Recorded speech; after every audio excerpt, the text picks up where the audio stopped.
Prontinho, pode começar. Beleza. Pessoal, boa noite. Dando continuidade aí no curso de Supply Chain, na última aula a gente viu, né, o que são os conceitos, né, da cadeia, que são os fluxos de informações, como que acontece, né, e aí, algo que eu estava olhando na apostila e que eu acho muito importante a gente focar nessa aula é referente ao fluxo de informação e ao fluxo físico, né, que é da logística. Então, aqui na apostila mesmo, ele fala assim para a gente que o modelo, né, de planejamento diz a respeito às vendas, produções e compras, que é o planejar, é a forma que como vamos fazer, né, e um modelo de produção diz a respeito àquilo que efetivamente nós fazemos, o que é na realidade, né, como nós aplicamos isso no nosso dia a dia. Então, a partir disso, eu acho importante a gente ver os conceitos de produção, né? Como hoje é feito os sistemas de produção. Então, quando a gente fala de logística, né, do supply chain, ele vem lá a gente viu que é desde o momento que a gente pega o material, né, a matéria-prima, até o momento que a gente entrega para o cliente o nosso produto final, e a gente tem um fluxo, né, de produto, e no final a gente tem um fluxo de informação para chegar de volta na nossa indústria, na nossa fábrica, que todo mundo sai ganhando aí. E aí, nessa linha de pensamento, né, se a gente for pensar como que veio a industrialização, como que a gente começou, né, essa parte de pensar, de planejar, de como fazer os produtos, serviços, né, prestar alguma coisa, lembrando que o que as indústrias querem é vender. O que elas querem fazer é vender com menor custo e um maior lucro. Então, qualquer setor que a gente tenha aí, né, seja de serviço ou de produto, o que é um setor de serviço? É aquilo que presta algo que não é tangível, algo que a gente não consegue palpável, né? Então, por exemplo, um serviço de telefone, né? A gente paga para ter uma linha telefônica no nosso celular. Isso é uma prestação de serviço, é algo que a gente precisa que alguma empresa faça, mas a gente não consegue tocar a linha de telefone. A internet é um serviço, o serviço de fazer a unha, né, de manicure, de cortar o cabelo, de fazer sobrancelha, né, são uma prestação de serviço. Então, a partir da Revolução Industrial, né, a gente veio se organizando, que as indústrias, né, veio se organizando na forma de produção. Então, a gente saiu daquele trabalho manual, daquele trabalho que a gente passava sempre numa parte mais artesanal, né, do artesão, e veio para uma parte mais industrial. E aí isso foi possível a partir do quê, né? Da mecanização, do descobrimento e da utilização da energia a vapor, né, da energia hidráulica. Então, o homem não era necessário mais fazer tanta força, a gente conseguia utilizar a força, utilizar a máquina, né, a vapor, e aí, então, veio mudando totalmente a nossa cultura, né, industrial e a forma da gente se ajustar. Mas que isso tem de influência na nossa no supply chain, na forma que a gente vai trabalhar? Isso tem a ver na forma que a gente se organiza, como que a gente vê o meio de produção, como era visto antigamente e como hoje a gente vê, tá? Então, aqui, né, nessa imagem, até fala para a gente que a Revolução Industrial, dependendo do autor, né, ela vai estar na terceira ou na quarta fase. Então, a primeira fase, né, que foi lá no século XVIII, ela vem na mecanização, então vem da máquina a vapor, do carvão, né, onde a gente utiliza o vapor, né, de água para produzir trabalho, fazer força para a gente. Aí depois a gente tem a Revolução Industrial 1.0, a segunda Revolução Industrial, né? Que é a produção em massa, as linhas de montagem, né? A gente já tem a utilização do petróleo, a gente já tem eletricidade aí para a gente estar utilizando. Depois a gente tem a terceira revolução, que é a partir do século XX, aí, que a gente tem a utilização dos meios eletrônicos, computador, TI, e aí a quarta revolução industrial, que é o que a gente vive hoje, né? Então, a gente tem uma grande quantidade de dados, a gente tem a automação de vários serviços, né? Grande quantidade de dados que a gente utiliza, tanto da indústria, né? Da indústria para o ambiente, para o comércio, né, para o cliente, do cliente para a indústria. Então, hoje, informação, dados é algo super importante, né, e a inteligência artificial que aí vai nos auxiliando, como produzir melhor, como fazer a melhor utilização de máquinas e equipamentos. E aí, isso veio de onde, né? Então, a primeira forma de produção, né, que veio aqui, então, primeiro a gente teve a Revolução Industrial, e depois aqui na segunda Revolução Industrial a gente teve o Taylorismo. Então, antes as pessoas, né, elas produziam, né, de forma desordenada, né, peraí, pessoal, estou mexendo na tela aqui.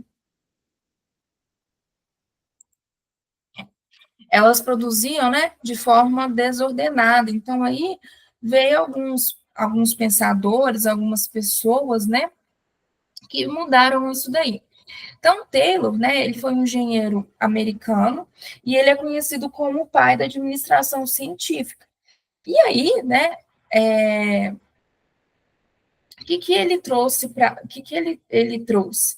Ele trouxe que a gente deveria produzir mais, né, num aperfeiçoamento do trabalho. Então, as pessoas deveriam ser capacitadas num trabalho específico, né, e a gente deveria o quê? A determinação de tempos e métodos para cada operação. Então, ele era muito ligado na medição do tempo, de como cada operação deveria ser realizada, né,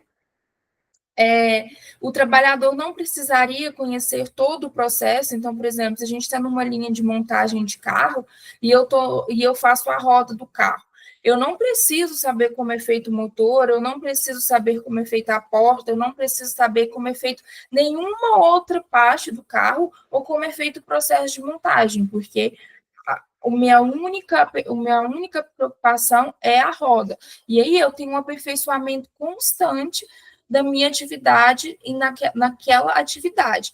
Porém, quando você tem esse aperfeiçoamento, né, de um funcionário naquela atividade, aquele funcionário, ele fica alienado das outras atividades da empresa, ele fica alienado da porta, ele fica alienado do motor, ele fica alienado das outras atividades. E quem ficaria a cargo disso, né? Quem ficaria a conhecimento de todo o processo?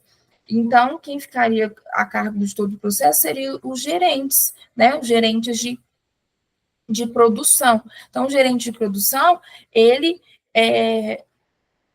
conheceria todo o processo, né, de montagem, todo o processo que aconteceria ali, e aqui um funcionário específico, né, ficaria responsável por uma determinada atividade. Então, esse era um tipo de modelo, né, apresentado por ele. Então, por que ele defendia, né, essa tática, né? Então, aqui, ó, o foco dele era nas pessoas, cooperação entre os gestores e o trabalhador, né? Então, planejamento e preparação dos trabalhadores pelos gestores, execução do trabalho pelos gestores de acordo com o planejamento e fiscalização do trabalho pelos gestores, né? Então, isso, ele queria o quê? Aumentar a produção, eu quero produzir mais e gastar menos. E, ao mesmo tempo, baratear o meu produto. Então, se eu especializava um funcionário no serviço, né, criava uma alienação do empregado ao meio de produção que ele vivia, né? Então, ele sempre seria cobrado, né, por aquele trabalho, ele sempre seria cobrado produzir mais, ele sempre seria cobrado por mais, por, por mais metas, né, por mais quantidades de produção. Então, ele media o tempo, né, que as pessoas faziam uma determinada atividade, e ele acreditava que essa era a melhor forma de você produzir, de você ganhar mais em cima do trabalho, né? E então, para ele, assim, os trabalhadores podiam ser mais eficientes, né? Aí ele absorveu também que pausas eram necessárias, porque senão você poderia chegar à fadiga. E aí ele replicou, né, essas teorias dele depois, e aí a gente fala que ele é o pai da administração científica. Por quê? Porque foi a primeira vez, né, que alguém começou a medir, começou a pensar, né, como que era um sistema de divisão do trabalho, especialização do operário, né? Então, não somente fazer atividade em si, né? Então, por isso que a gente fala que ele é o pai da administração. E aí, depois do Taylorismo, a gente teve um outro modelo de produção, que foi o Fordismo, que é um dos mais famosos aí que a gente tem. O Fordismo vem da Ford mesmo, da montadora Ford, né? E o Fordismo, ele proporcionou, né, um aumento de produção do carro que fez com que os próprios funcionários pudessem comprá-los, né, e aumentando o mercado consumidor. O que era, né, a visão, né, do Fordismo? Ele tinha maior produtividade, né? Então, quanto mais eu produzir, maior eu vou ter o consumo. E aí ele queria produzir carros baratos. Então, o Fordismo, né? Quando ele começou, ele produzia só um tipo de carro. Ele produzia uma linha só, não é igual hoje que a gente tem várias linhas de carros. Então, ele produzia uma linha de carro em linhas de montagem. Então, isso foi um grande avanço na indústria. Então, o que era essa linha, né? O carro vinha como se fosse numa esteira e as partes eram montadas. Porém, né, vindo do Taylorismo, cada trabalhador ali, ele era, ele era ele era responsável, né, por cada atividade. Então, ele era especialista em cada atividade que ele desempenhava. Então, as principais características aqui, ó, linha de produção. Então, o que era essa linha de produção, né? Essa linha de produção, é igual eu falei, os carros vinham, né? Então, eles vinham sendo montados. Trabalho em série e especializado, então eu tinha várias pessoas fazendo a mesma coisa e as pessoas eram especialistas naquela montagem, naquele trabalho. Automatização dos processos, alguns processos foram automatizados. Redução de tempo de produção, então, se eu tenho uma linha de produção e eu tenho, né, a automatização, eu vou ter uma redução de tempo e também vou ter uma redução de custo. Então, ele foi um exemplo, né, de meios de produção. Então, ele incentivou o consumo em massa, ele defendia o aumento dos salários e a concessão de créditos para os trabalhadores. Então, o que aconteceu aqui? Os próprios trabalhadores, né, os próprios funcionários, eles foram, né, capazes de comprar esses carros. Então, foi uma produção em massa e padronizada. Então, foi o início, né, das linhas de montagem. Ele ofertava salários mais altos, né, para esses funcionários, e aí ele vendia, né, ele fazia grandes vendas do mesmo tipo de carro. Um problema do Fordismo é que, por exemplo, todo mundo tinha o mesmo carro. Se uma pessoa quisesse um carro diferente, ela não conseguiria comprar o carro, porque era o mesmo carro, era oferecido em todos os lugares. Ele não conseguiria, né, comprar um outro tipo de carro. Um outro problema, né, que se teve com o Fordismo é que Você comprou um carro, você adquiriu aquele carro. Como eles produziam somente um carro, né? Não tinha o porquê eu trocar de carro. Então, eles produziam muito e tinha alto estoque. Então, eu não vou. Eles produziam para ter estoque e as pessoas iam lá e compravam. Então, se eu comprei um carro, eu vou ficar muito tempo com aquele carro, porque eu não tinha outro carro, né, disponível. Então, pontos fortes, né, características aí do forgismo foi a produção em linha, redução de tempo, né, aumento de salários, mas aí a gente tem um ponto fraco, né, dele, que era o grande estoque, né, que foi um dos motivos também que veio decaindo as vendas da Ford nessa época. E logo em seguida, a gente tem o toyotismo. O toyotismo vem da Toyota, da montadora japonesa. Se a gente voltar aí na parte histórica, né, o que aconteceu? Depois da Segunda Guerra Mundial, o Japão estava quebrado, o Japão estava passando por uma fase muito ruim. E as empresas japonesas, né, precisavam se recuperar, precisavam, né, voltar a produzir. Só que o Japão não tinha condições, né, para isso. Então, os engenheiros da Toyota foram para os Estados Unidos conhecer o Fordismo, né? Que era algo que estava dando certo, era algo que estava em alta, e eles foram lá conhecer esse sistema de produção. Só que quando eles chegaram lá, eles viram que o Fordismo não se aplicavam a eles. Por que o Fordismo não se aplicavam a eles? Porque o Fordismo, eles eram uma produção em larga escala, então uma produção para estoque. Era uma produção que você precisava de grandes lugares para você fazer, para você colocar os carros, para você ter estoque, para você deixar esses carros disponíveis, e eles precisavam de dinheiro. Então, para você produzir o carro e deixar o carro parado, né? Para você não estar entrando dinheiro naquele momento, você precisava de um financiamento, você precisava de um valor, né? Para você estar financiando aquele veículo. E isso não era a realidade, né, do toyotismo, da Toyota naquele momento, né? Não poderia ser implementado na Toyota. Então, esse meio de produção foi criado, né, pelo engenheiro, né, e dono da Toyota, e aí ele tinha o objetivo, né, de eliminar o desperdício e a acumulação de estoque. Por que ele tinha esse objetivo? Porque a, a atual conjuntura do Japão, a realidade deles, não possibilitava, né, eles terem acumulação de estoque e desperdício. Eles não tinham como produzir, eles não tinham dinheiro assim, né? Então, como o Japão, né, tinha uma economia pequena e eles não tinham como estar se recuperando, ele fez essa proposta de produção.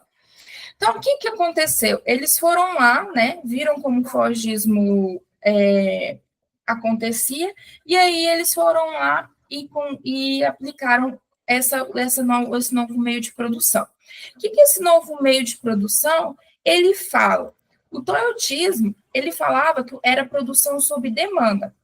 Enquanto o fordismo produzia e vendia, eu vou produzir e vou estocar. Conforme eu for vendendo, vai saindo do meu estoque. O toyotismo não. Ele vendia sob demanda. Então, eu vou produzir um carro só se eu tiver comprador, só se eu tiver cliente. Então, ele não tinha um estoque excessivo, ele não tinha um estoque parado. Ele produzia somente aquilo que ele sabia que ia sair, somente aquilo que ele ia vender. E um dos motivos disso era por causa do dinheiro e por causa também das características do país. Eles não tinham grandes galpões para estoque, né? Então tem toda uma logística envolvida aí para essa eliminação de estoque. E aproveitamento do máximo dos recursos da empresa. Então, como assim aproveitamento máximo dos recursos da empresa? Por que eu vou ter um funcionário fazendo uma mesma atividade para sempre, né? Então, eu vou qualificar o meu funcionário, eu vou ter uma mão de obra qualificada, eu vou dar entendimento ao meu funcionário, né? Eu vou dar qualificação para ele saber o que ele está fazendo, o que ele está fazendo, o porquê dele estar fazendo aquilo, né? Enquanto o Fordismo, o Taylorismo não empregava isso, o Toyotismo já acredita nisso, né? Que você dando qualificação, né? Qualificação no seu funcionário, você pode aproveitar ele ao máximo.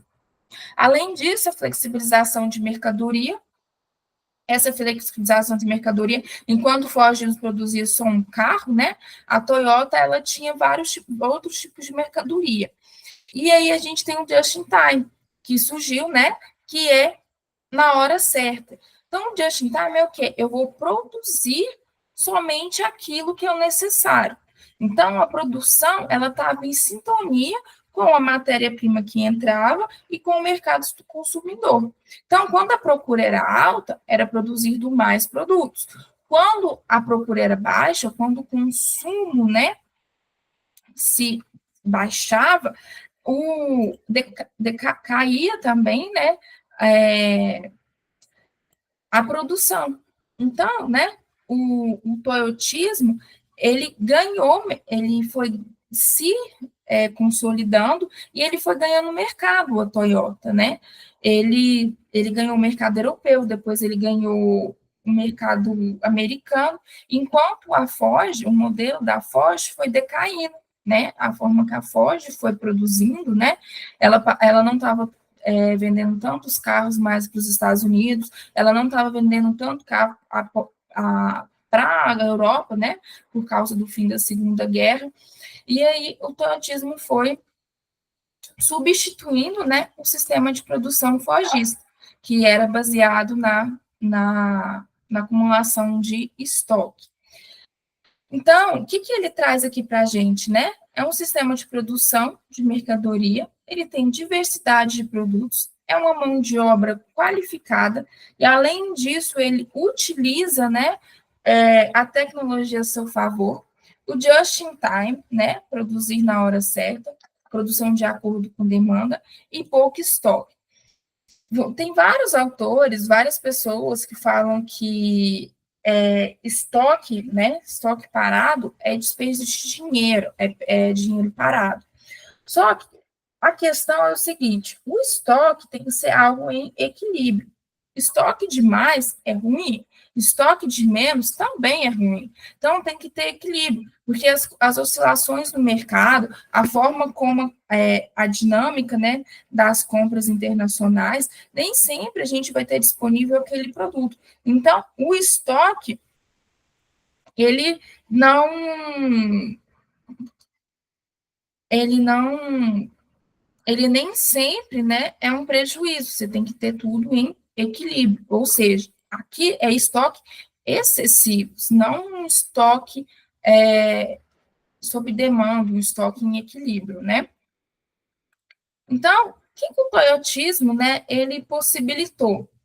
Ele possibilitou uma produção adequada à demanda, então eu vou produzir só aquilo que o mercado consegue absorver. O que acontece muito, né, com algumas empresas? A pessoa tem o melhor produto, a empresa tem o melhor produto, tem a melhor qualidade, porém, o preço para se produzir aquele produto é muito alto e o seu nicho de clientes não está disposto a pagar. As pessoas não estão dispostas a adquirir aquele produto. Então, não adianta você ter o melhor produto, o melhor serviço, se você não tem demanda, né? Então, tudo tem que ser equilíbrio. Por que o produto é caro? Ah, porque a matéria-prima é cara, eu escolhi o melhor. Mas os seus clientes estão disponíveis a pagar pelo melhor? Ou não? Eles querem algo que funcione com um preço razoável. Então, é tudo questão de equilíbrio, novamente, né? Então, redução dos estoques, eu não vou ter estoque excessivo, eu vou ter um estoque em equilíbrio. Diversificação dos produtos fabricados, então, em vez de eu produzir o mesmo carro, igual era produzido em linha pelo Fordismo, né? Que era o mesmo tipo de carro, eu vou produzir vários tipos. Automatização de etapas da produção. Então, algumas etapas eu vou automatizar, então eu vou colocar máquinas para fazer, né? Sob a supervisão humana, e mão de obra qualificada e multifuncional. Então, eu não tenho um funcionário fazendo uma única atividade. Eu tenho um funcionário fazendo várias atividades e tendo conhecimento de várias etapas e sendo qualificado naquela etapa. Então, ele não está alienado sobre todo o meu processo, ele tem conhecimento de todo o processo, sobre tudo que está acontecendo ali. E aí, né? Poliana, por que você começou a falar da Revolução Industrial até hoje? Porque aí a gente chega no Lean Manufacturing, que é hoje o que é mais colocado nas empresas, né? Que é hoje o sistema de produção. Então, aquela parte que fala lá na apostila, da parte de planejar e colocar em execução, vem daqui. Qual que é o tipo de processo, né? Qual que é a linha de produção que eu estou seguindo, né? Então, o Lean Manufacturing, ele surgiu do sistema Toyota de produção. Ele foi uma evolução dela.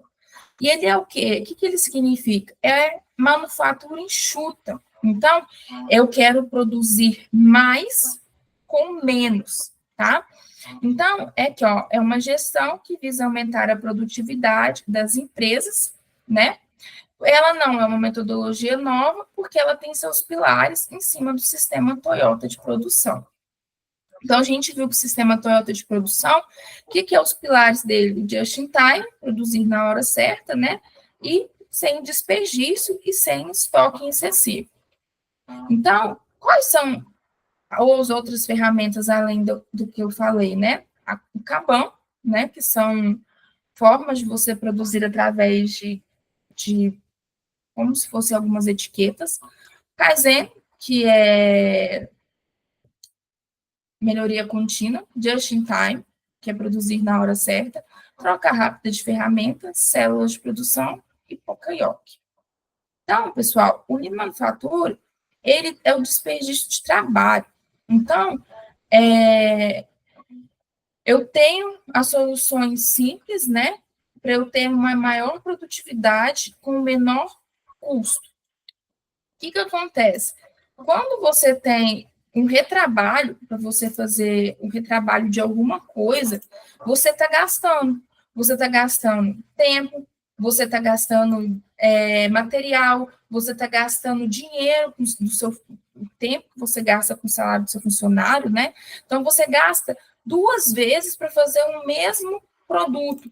Então, pior do que fazer é você ter que refazer, né? Você ter que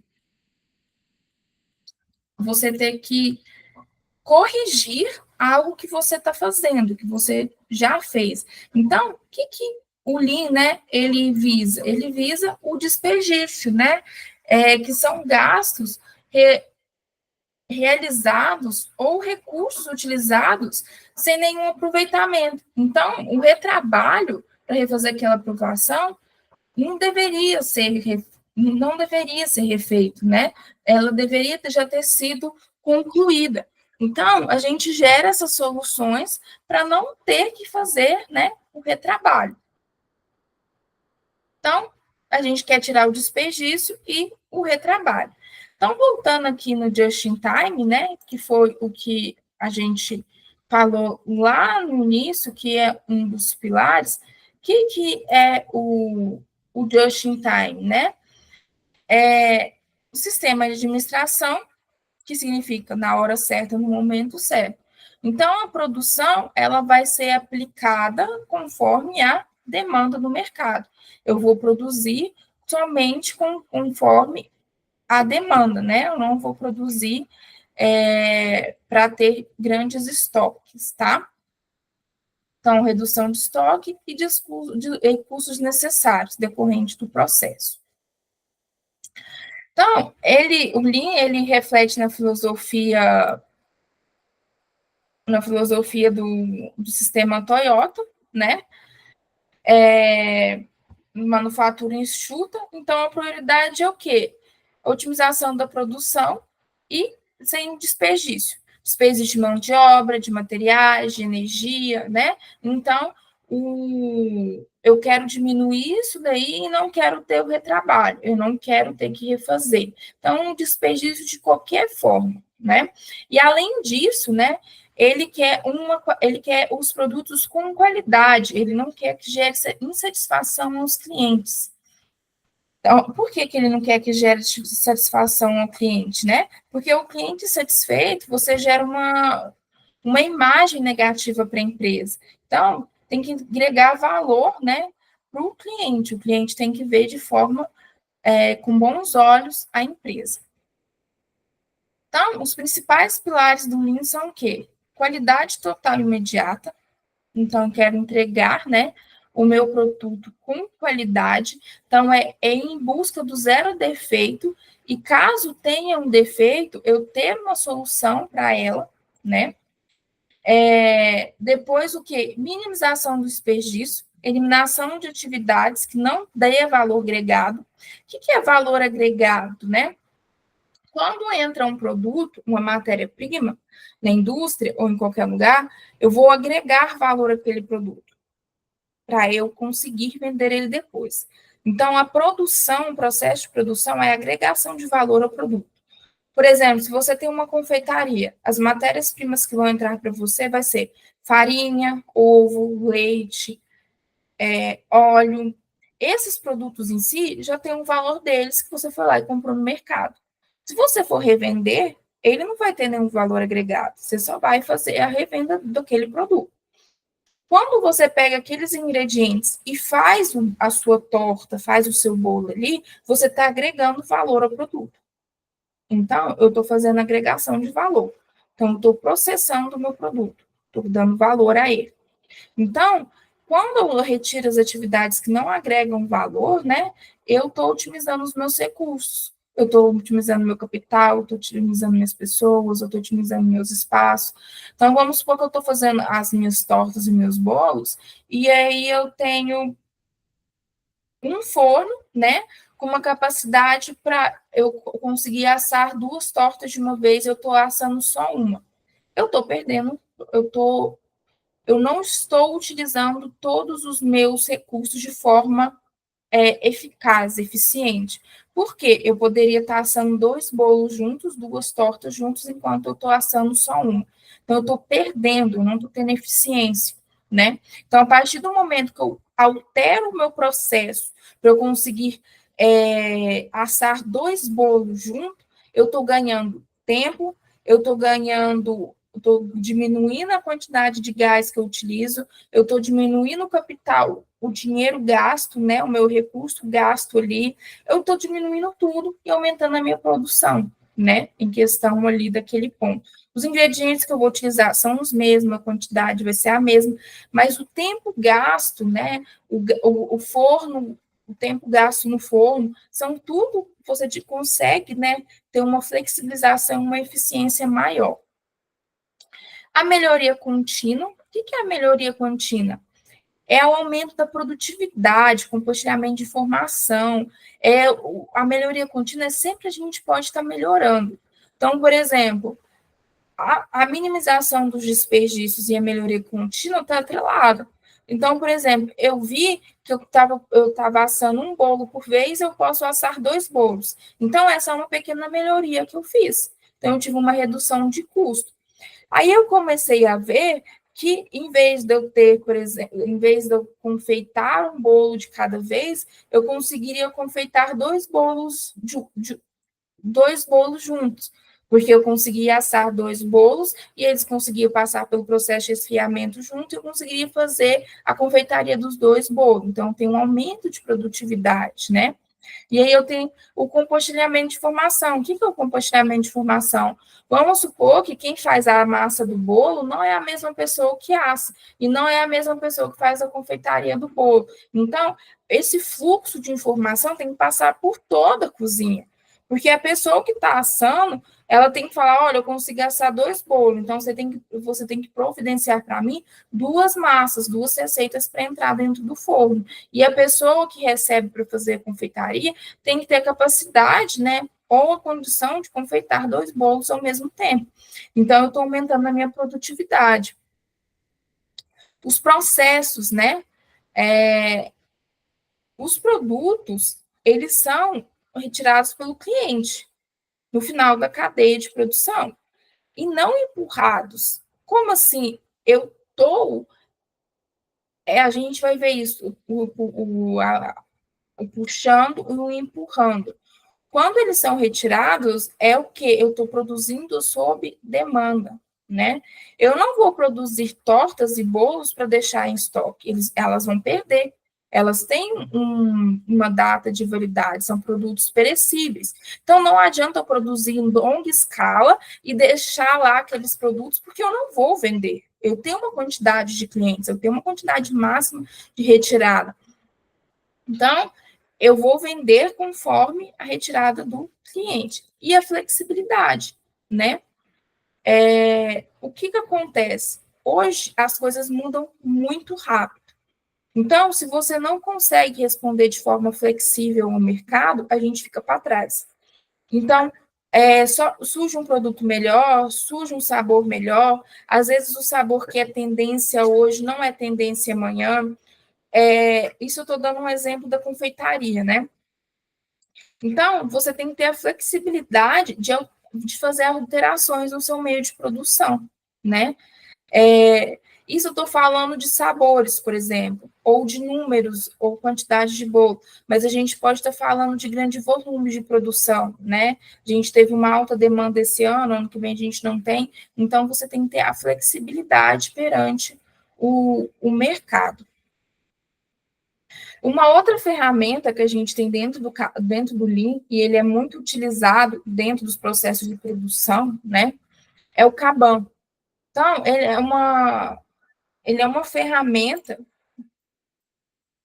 que permite a gente organizar as atividades e movimentações de insumos, né, de uma maneira mais simples. Então, ele facilita a nossa visualização.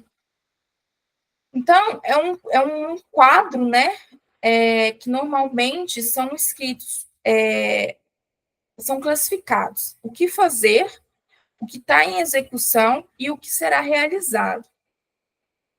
Então, elas são divididas, né, as etapas que devem ser cumpridas e as que estão sendo cumpridas. Então, a fazer é o que eu vou ter que fazer, o que está em execução, que está sendo feito agora, e o que já foi concluído.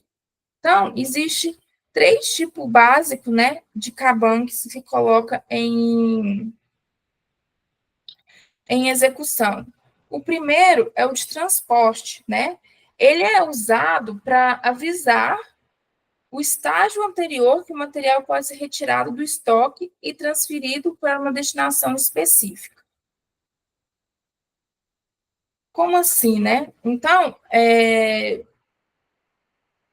a gente vai fazer o transporte, né, de um material. Então, aquele material, ele vai ser transferido para um outro local.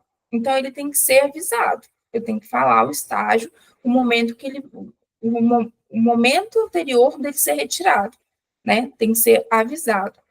Depois a gente tem produção, né? Eu tenho que avisar, dar um sinal para a minha produção que ele pode começar a fazer o processo dele para que aquele item seja colocado em estoque. Então, vamos supor, meu estoque está cheio e se a produção começar a produzir, começar a fabricar, eu vou ter produtos para colocar em estoque e eu não tenho espaço físico para colocar no meu estoque. Então, eu tenho que sinalizar para a produção que eles podem produzir, porque eu tenho como colocar em estoque. Então, é um sinal para o processo produtivo iniciar, tá? E para os fornecedores, né? Só que ele é utilizado para fornecedores externos. Como assim, né? Eu vou fazer o pedido da farinha de trigo para fazer meu bolo.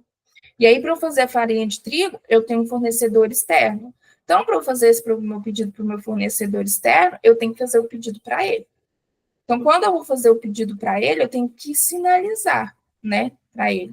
Então, aquelas 3 etapas, né? O que fazer em execução e realizar. Então, eu tenho que sinalizar que ele tem que trazer para mim esse tipo de produto. Já o Kaizen, pessoal, é a, é a melhoria contínua, né? Então, eu vou estar sempre tentando melhorar o meu processo, eu vou estar sempre buscando o aperfeiçoamento do meu processo, né? Então, é a evolução que o processo tem, né? Ou um ambiente de trabalho. É uma ferramenta que foi utilizada pelo japonês também no pós-guerra. Ela foi implementada mais ou menos junto com o Taylorismo, não, o Toyotismo, tá? E o principal objetivo dela é a melhoria contínua dos processos. Então, eu vou estar sempre buscando melhorar o meu processo com todas as pessoas da empresa, com todo mundo que está envolvido, desde os gerentes, né, até os operários. A filosofia Kaizen, né, ela fala, é um modo de vida, né, seja tanto no trabalho, na sociedade, em casa, porque a gente sempre está constantemente em busca da melhoria, né? A gente está sempre em busca de estar crescendo, melhorando, seja em qualquer processo, aspecto, ou processos pessoais, né? Então, todo mundo, independente do cargo, independente do ponto que está dentro da empresa, né, deveriam admitir erros cometidos, falhas, né, e tentar melhorar. A gente sabe que os processos, as formas de trabalhar, elas não acontecem de um modo único. E a gente sempre vai cometer erros, nós somos humanos, né? Então, esses erros, essas falhas, né? Falhas de processo, falhas de produção, qualquer tipo de falha, elas devem ser aproveitadas, né? Para estar melhorando.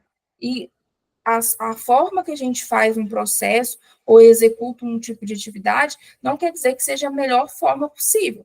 Talvez as condições que a gente tem, a gente está executando da melhor forma que se pode, mas não quer dizer que não se possa melhorar. Então, a busca pela melhoria e pelo aperfeiçoamento é primordial. Então, aqui, ó, primeiro, os pilares, né? A identificação, né, da oportunidade de melhoria, escolher um projeto e uma formação de equipe. O que eu quero melhorar? Qual que é meu objetivo, né? Não tem como eu atirar para todo lado e querer sair melhorando todas as coisas. Eu tenho que identificar uma oportunidade de melhoria. Então, vamos supor que lá na minha confeitaria eu preciso melhorar as produções de massa dos bolos, das tortas. As massas não estão ficando apropriadas para a nossa qualidade, né? Então, é uma identificação é uma oportunidade de melhoria, melhorar as massas dos bolos, né? A gente precisa de um sistema de medição, né? O que é o mapeamento do processo, seleção de indicadores e coleta de dados. O que é isso? Como eu vou medir que eu melhorei a minha massa? Como eu vou indicar? Eu preciso de algo quantitativo, eu preciso de um número, eu preciso mostrar que eu melhorei, eu preciso de coletar dados. Como que eu posso fazer isso? Eu posso olhar a qualidade da massa perguntando para os meus clientes, eu posso fazer uma pesquisa de satisfação, eu posso ver o tempo de cozimento da massa, eu posso ver a densidade da massa, eu não sei as características que se usam, né? Mas eu tenho que ter indicadores, então eu posso fazer uma pesquisa de satisfação para os clientes. Análise do processo, né? Identificação e hierarquização das causas do problema. Como assim? Eu tenho um problema. Quem que está envolvido no problema? Quais são as pessoas que estão ali, né? Então, eu preciso fazer essa sistematização, essa hierarquização, né, das causas. O problema é o funcionário, o problema é a falta de treinamento, o problema são os nossos os nossos instrumentos de trabalho, né, batedeira, forno. O problema é os insumos, a nossa matéria-prima, né? Então, preciso fazer uma identificação. A geração, seleção e implementação das ações para melhoria, né? O que eu vou fazer para melhorar? Eu acho que a melhoria está em função dos meus funcionários que não têm treinamento adequado. Então eu vou fazer um treinamento adequado com os meus funcionários. Eu acho que não, eu acho não, né? Não é machismo. Fiz um levantamento e aí descobri que não, que é o forno, né? Que o forno não está trabalhando numa temperatura adequada. Então, vou implementar ações para, né, eu conseguir meu forno operar de acordo. E a forma de controle, né? Avaliar os resultados. Então, após todas essas mudanças, né? A minha massa está melhor, os meus bolos estão saindo melhor. Tem que fazer um monitoramento para ver se depois que tudo foi implementado, né, consegue, se depois que tudo foi implementado, o meu problema foi sanado. Então, um exemplo, né, da metodologia Kaizen aí, é aqui, ó, onde o supervisor de manutenção identificou a necessidade de organizar a oficina de hidropneumática. Então, é uma oficina que trabalha com um fluido, né? O fluido é a água e o ar comprimido, né? E aí ele colocou o problema era que estava bagunçado, e aí ele colocou a tarefa, o prazo e os responsáveis. Então, a tarefa, né, retirar as mangueiras, o início, o fim, né? Quem seriam as equipes responsáveis, verificar vazamento, descartar mangueiras, meios de diâmetro e comprimento, posicionar mangueiras, identificar a posição das mangueiras. Então, né, o desmembramento da atividade, a coordenação das entregas, né, ele consegue organizar a sua oficina ali com quê? Com tarefas específicas para melhorar aquele ambiente, um ambiente que estava o quê? Bagunçado. Então, ele consegue buscar ali uma organização. O Just in Time a gente já falou dele, né? Que é um dos pilares. E aí a gente tem a troca rápida de ferramenta. A troca rápida de ferramenta também é um conceito dentro do Lean, né? O que ele fala? Ele é um método que foi proposto pelo esse cara aqui, né? Xingo, não sei falar esse nome, não. E ele foi divulgado, né, entre as empresas. Ele é o quê? A troca rápida de ferramenta, pessoal, é tipo você ter todas as ferramentas, né, perto de você de forma adequada, né, a serem executadas aquela atividade, para você não destinar tempo para determinado tipo de atividade, né, para troca de ferramentas, né, que não seja adequada. Então, você vai perder tempo fazendo um tipo de atividade. Então, o tempo destinado a essas atividades denomina setup, definida como o tempo entre a produção de uma última peça boa de um tipo A e a primeira peça boa do tipo B. Para as reduções de tempo de setup, utilizamos a técnica troca rápida de ferramenta, uma das bases do Lean. Então, essa troca de ferramenta é a gente, né, ter o disponível ali, né, tudo que a gente precisa para a gente estar operacionando de forma correta as atividades para a gente conseguir tanto produzir a peça A quanto a peça B. Então, a gente tem dois setups, um interno e um externo. O interno, né, são todas as tarefas que são executadas, o equipamento deve estar parado, né, com a adoção da trocada de ferramenta, Então, a gente tenta reduzir o máximo tempo dessa tarefa. Então, a gente, ou seja, né, o equipamento parado. E o setup externo, né, são as tarefas que são realizadas com o equipamento ainda funcionando. Com a aplicação, né, que essa troca rápida de ferramenta, a gente tende o quê? A aumentar, né, o tempo da máquina funcionando. Ou seja, eu quero que a máquina não pare. Então, quanto mais tempo ela esteja funcionando, né, esteja rodando, melhor é.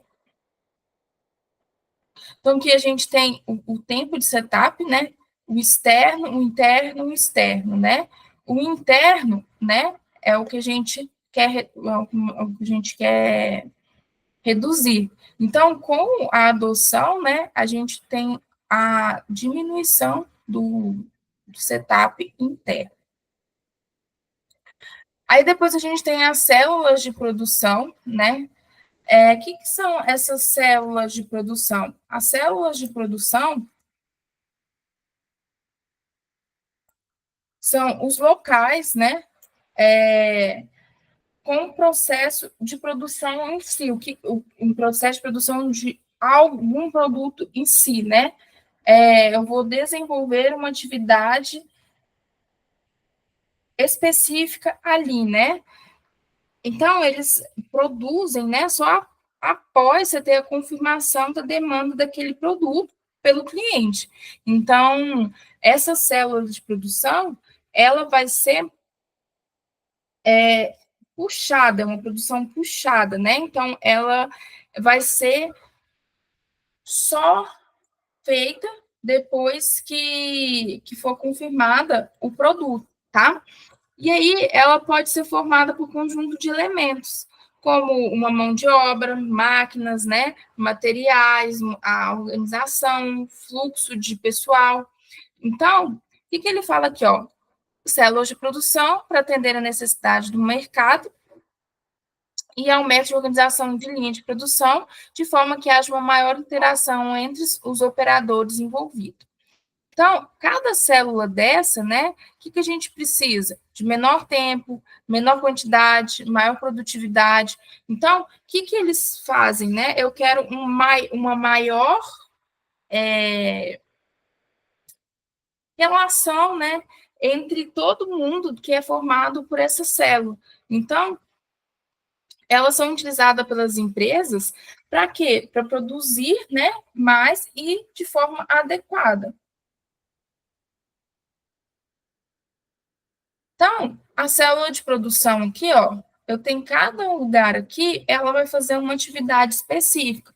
Então, cada uma delas vai ter uma mão, cada célula aí vai ter o quê? Um tipo de mão de obra, um tipo de material, um tipo de método, né? Um tipo de organização. Então, de modo que todas as etapas de produção, né, ocorrem de forma sequencial. Cada uma delas vão depender uma da outra. Então, primeiro aí, a gente tem a entrada de insumos, o corte de materiais metálicos, depois a gente vai ter a usinagem da peça no entorno, né? Então, eu vou retirar todo o excesso de material da peça. Eu tenho a fresagem das peças, furação, polimento, inspeção de qualidade, embalagem e saída de peças para acabamento. Então, cada etapa dessa aqui, ela é feita por uma equipe, né? De produção ou uma equipe de pessoas. Então, a última etapa que um embalamento, né, ela vai depender da primeira pessoa que fez o corte. Então, ela é dependente uma da outra, né? Esses tipos de célula aqui, né, ela evita que percorram grandes distâncias, tá? Para viabilizar a realização de diferentes tarefas, né, para os operadores. Então, o mesmo operador pode fazer vários tipos de tarefa. Pessoal, tem algumas coisas também, por exemplo, a linha de montagem sequencial, a gente está falando aqui, linhas de montagem sequenciais, né, em linha, ela tem vantagens e desvantagens. Aqui o que a gente está falando é das células, né, de produção. Então, para manter ritmo de trabalho, para a produção ser feita cada parte numa hora. Porém, quando a gente fala de tipos de linha de produção, é outra coisa, tá? Então, aí tem outras vantagens e desvantagens. Só para a gente não confundir aqui, né? Então, por exemplo, você tem as células de produção, então o operador, né, a peça entra, então ele consegue fazer a operação, né, e depois a peça vai passando para cada uma das outras células até ela conseguir sair aqui. Então, ele está aqui operando, ele consegue mexer nessa máquina, esse cara aqui consegue mexer aqui, a peça vai passar por aqui, sair aqui, então ele tem uma linha, né, uma célula ali de produção, de operação.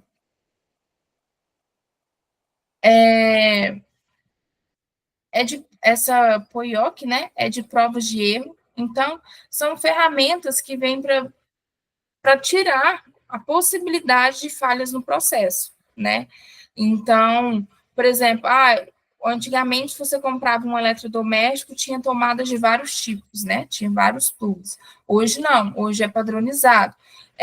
Uma outra coisa que acontece também, né? As chaves, né, de fenda, a chave Phillips. Então, você vai padronizando, né, para não ter erros. Então, vai minimizar a possibilidade de falhas no seu processo de produção. Então, eu vou confeccionar um produto de formas mais rápidas e mais simples, né? Então, é um controle, né, é um controle que a gente tem, né, de qualidade, de advertência em cima dos produtos, né? No caso, vamos supor que aconteça alguma falha, algum problema, ela já é detectada na hora, porque ela não está dentro do padrão. É feita uma intervenção na hora. Então, se você produz um plug, né, ou uma tomada dessa forma, você vai ver que não está sendo feito, não saiu de acordo, né? Você viu que ela saiu da especificação, né? Então, ela volta para o posto de trabalho dela e aí ela é melhor, como que fala?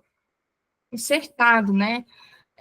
Impedindo a ocorrência de novos erros. Então, se acontecer o erro, ele é detectado, aquele produto ele é barrado, né? E aí você olha por que aconteceu aquele erro, para que ele não ocorra novamente. Então, por que isso é importante, né? Então, você padroniza seu produto, então todos os clientes vão conseguir, né, ter acesso ao mesmo produto, porém, caso tenha alguma falha, a empresa vai conseguir detectar esse produto e a gente busca, né, por que teve essa falha. Então, o Lean, pessoal, tudo isso aqui que a gente falou para trás são pilares do Lean, né? São coisas que são utilizadas dentro do Lean. E aí,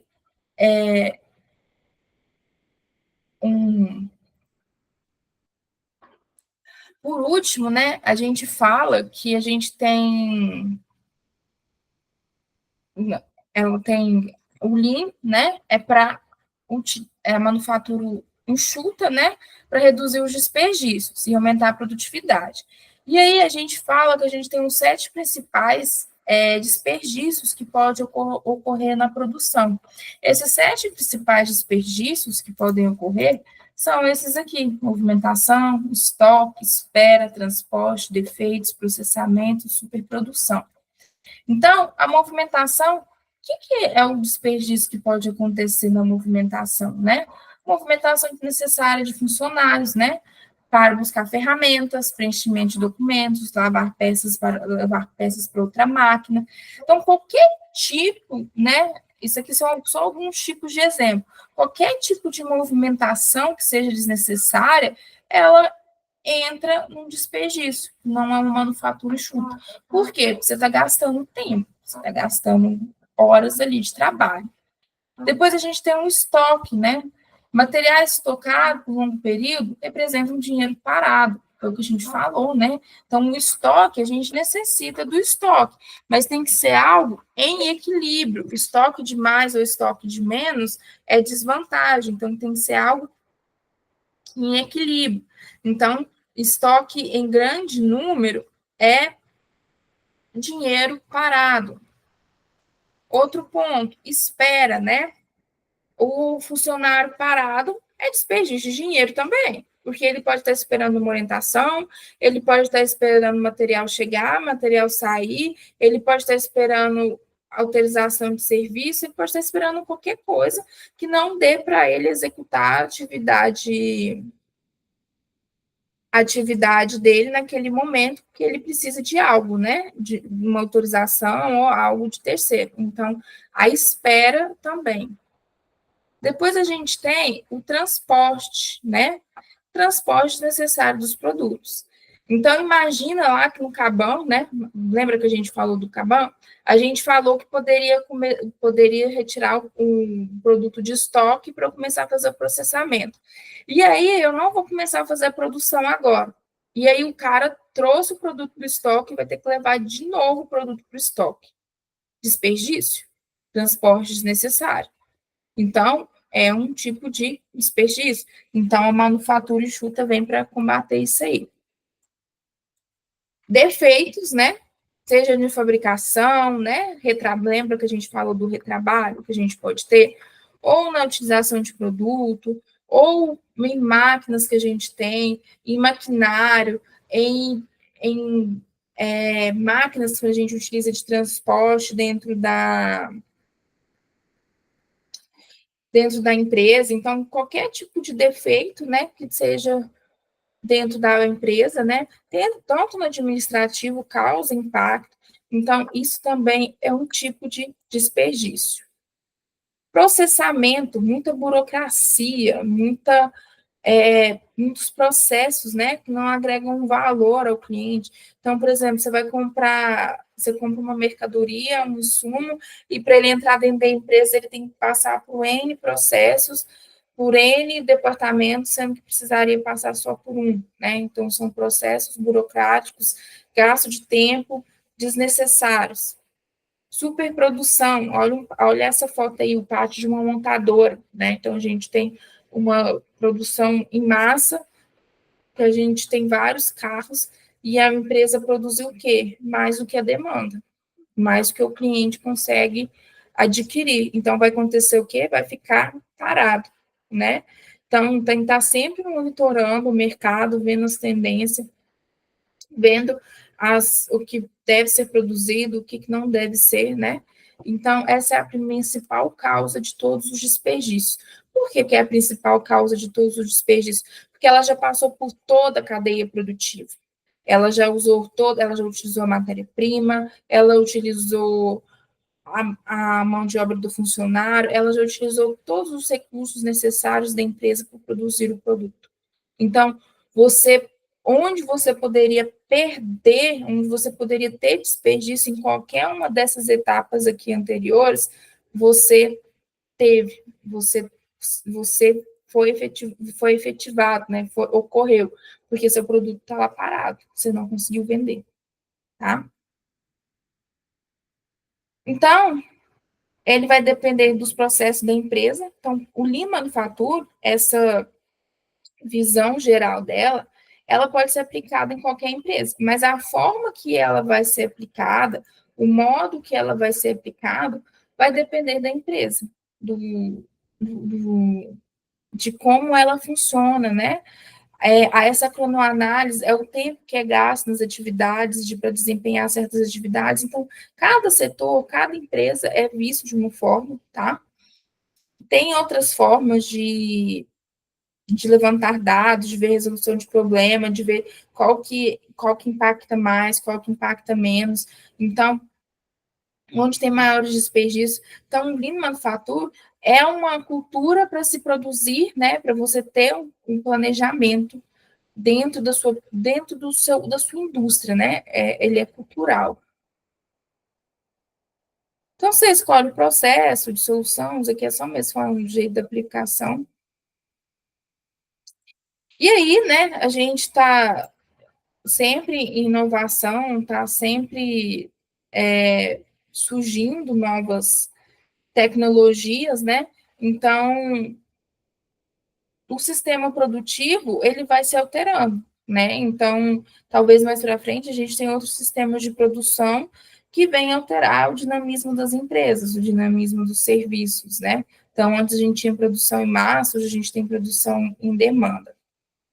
Hoje a gente já tem a indústria 4.0, aqui é só falando, né,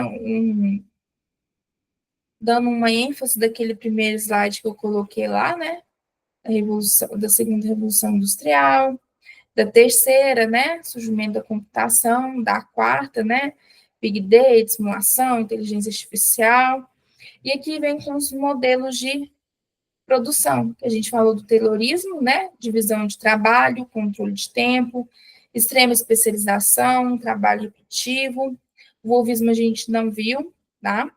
O Forgismo, depois a gente viu o Forgismo, que foi a esteira de montagem, que revolucionou, as jornadas de trabalhos, né? Também a gente, eu não cheguei a comentar da jornada de trabalhos, mas falei dos salários, das especialização, trabalho repetitivo e alienado, né? Cada um fazia um tipo de trabalho, o estoque, altos estoques e produções em massa.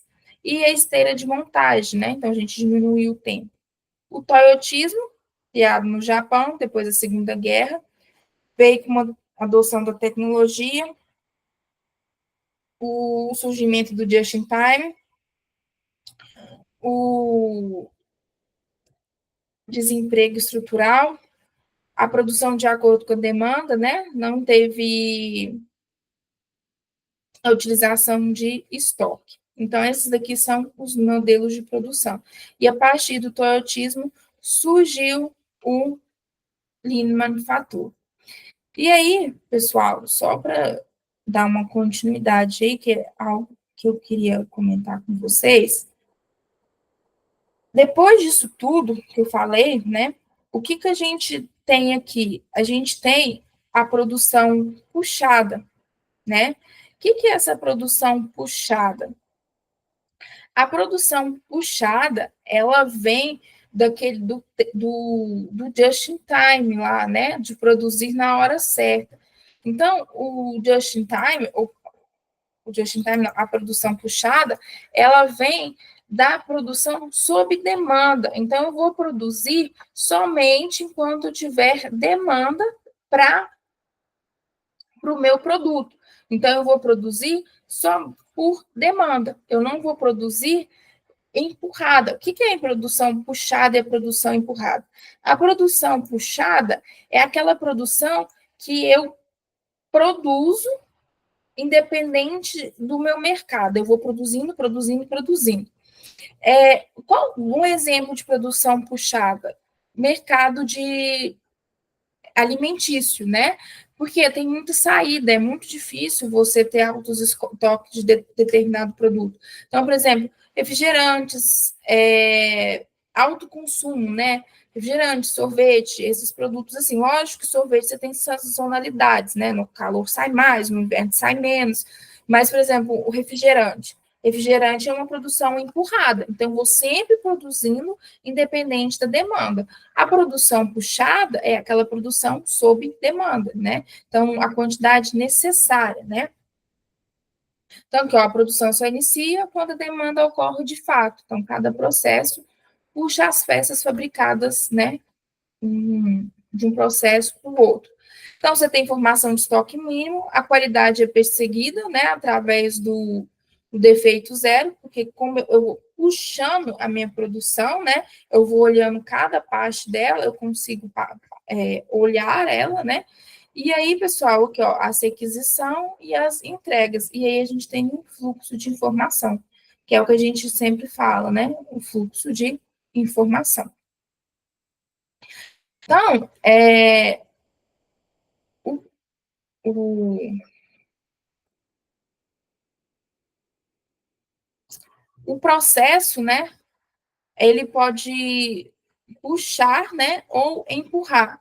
Então, tem o processo de fornecedor, o supermercado e o processo de cliente. Aqui ele está falando só como que é o processo de supermercado. E agora vamos falar aqui do sistema de fluxo do sistema empurrado, né? A previsão de demanda futura impulsiona a propagação de produção. Então, ele está sempre produzindo, né? Ele está sempre em linha, né? Então, eu estou sempre produzindo, eu estou sempre em estoque e vendendo para o meu cliente. Então, é igual o exemplo do refrigerante que eu dei. Então, aqui a diferença entre o sistema empurrado e o puxado, né?